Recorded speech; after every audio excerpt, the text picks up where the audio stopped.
Good morning সবাইকে। আজ হলো রথ, শুভ রথযাত্রা। সবাইকে জানি রথ চলে গেছে, তাতে কি, রথের আমেজ এখনও তো আমাদের মধ্যে রয়েছে, তাই না? কিছু কিছু জায়গায় দেখলাম আজকেও মেলা রয়েছে।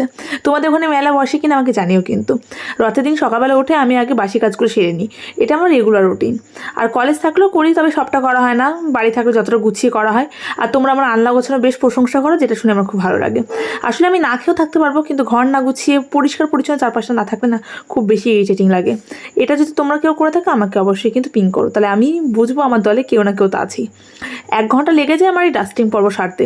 তারপরে এই ঠাকুরের শয়নটা তুলে নিলাম। তোমরা অনেকেই ভুল করো যে আমি বাসি কাপড়ে গপ্পুকে তুলি কিনা, একদমই নয়।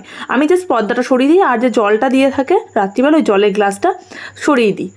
আর এই যে মেশিনে এতক্ষণ জামা কাপড়গুলো দিচ্ছি, বেশ 3-4 দিন ধরে জামা কাপড় জমেছে আমার লন্ড্রি ব্যাগে, যেগুলো দিয়ে এখন কাচতে থাকবে আর আমি স্নানটা করে আসবো ওই ফাঁকে। ও তার আগে কিছু বোতল জমেছে, ফিল্টার থেকে জলগুলো ভরছি। এখন আর জল ভরিনি, আমি মাই ভরে।